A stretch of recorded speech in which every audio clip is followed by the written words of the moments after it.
Hello hi, ഇതൊരു hidden പ്ലേസാണ്. ഈ സ്ഥലം കണ്ടിട്ട് മനസ്സിലായവരൊന്ന് കമൻറ്റ് ചെയ്യണേ. സുന്ദരമായ ബീച്ച്, തൊട്ടടുത്ത് തന്നെ ഒരു കോവിൽ, ഒരുപാട് സ്റ്റോറി ഉണ്ട്. ഇത് കേട്ടാലോ? ഇവിടെ ഇപ്പം നമുക്ക് ഇത് മൂന്നാമത്തെ ക്ഷേത്രമാണ്. ആദ്യം ഇവിടെ നിന്ന് ഏകദേശം 1 കിലോമീറ്റർ അപ്പുറത്താണ് ക്ഷേത്രം. പിന്നെ അവിടെ നിന്ന് കടന്ന് കയറി വന്നപ്പോൾ ഇതിപ്പോൾ മൂന്നാമത്തെ ഒന്നിങ്ങനെ വെച്ച് വീണ്ടും ഇപ്പം ഇത് മൂന്നാമത്തെ ക്ഷേത്രമാണ്. ഇപ്പോൾ എല്ലാം ഈ വർഷകാലം വരുമ്പോൾ കടല് അടിക്കും. ഈ കടലടിക്കുമ്പോൾ ഇതിപ്പോൾ ഈ മതിലൊക്കെ ഇടിഞ്ഞു പോയിട്ടുണ്ട്. ഈ മതിലൊക്കെ ഇടിഞ്ഞ് ഇപ്പോൾ കെട്ടിയതാണ്. പിന്നെ ഈ ഞങ്ങളിവിടെ 31 ഭരണസമിതികളാണ് ഈ ക്ഷേത്രത്തിൽ ഇത് നോക്കുന്നത്. അതിന് ഇത് 3 പേരും ഞങ്ങൾ ഉള്ളതാണ്, ആ കൂട്ടത്തിലുള്ളതാണ്. ചേട്ടാ പേരെന്താണ്? വിജയനാണ്. ഇവിടെ ഉള്ളത് തന്നെയാണോ? ഞാനിവിടെ തന്നെ താമസിക്കുന്നു.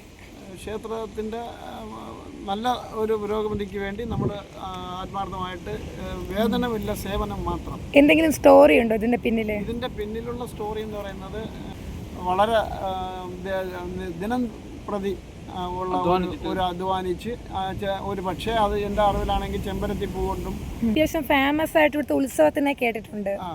അതിൻ്റെ നമ്മുടെ കാവടി കൊടിയേറി കഴിഞ്ഞാൽ അവസാനം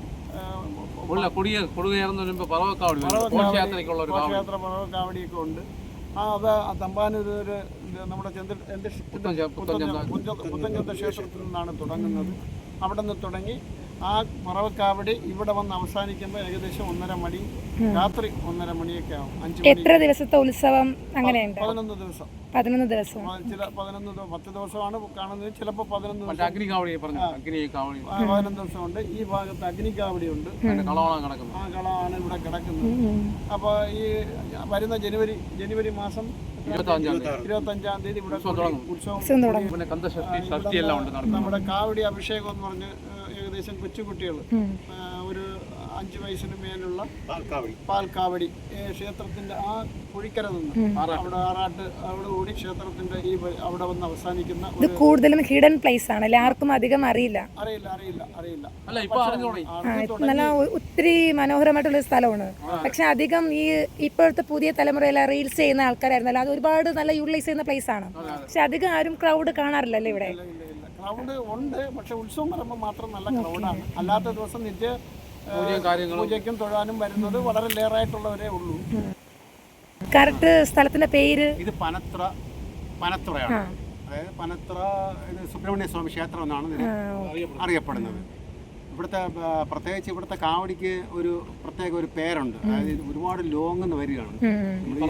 പറക്കും കാവടി എന്നൊരു കാവടിയുണ്ട്. ഇപ്പം നമ്മൾ എടുക്കുന്നത് പുത്തൻചന്ത തമ്പാനൂരിൽ അപ്പുറം ഒരു ക്ഷേത്രമുണ്ട്. അവിടെ നിന്നാണ് ഇത് കാൽനടയാത്രയായിട്ട് തുടക്കം വരുന്നത്. ഘോഷയാത്രയായിട്ടാണ് വന്നത്. ഫ്ലോട്ടുകളും ചെണ്ടമേളം അങ്ങനെ എല്ലാമായിട്ടാണ് ഇവിടെ വരുന്നത്. പിന്നെ 10 ദിവസം ഇവിടെ അന്നദാനമുണ്ട്. പുറത്തുനിന്ന് ഒരുപാട് ആൾക്കാർ വരും. അന്നദാനമുണ്ട് ഒരുപാട്. ഇപ്പം ജനുവരി ആകുമ്പോൾ അതിനുള്ള ഇതാണ് കാണും. ജനുവരി തുടങ്ങിക്കഴിഞ്ഞാൽ ഇവിടെ ഇഷ്ടംപോലെ ആളായിരിക്കും.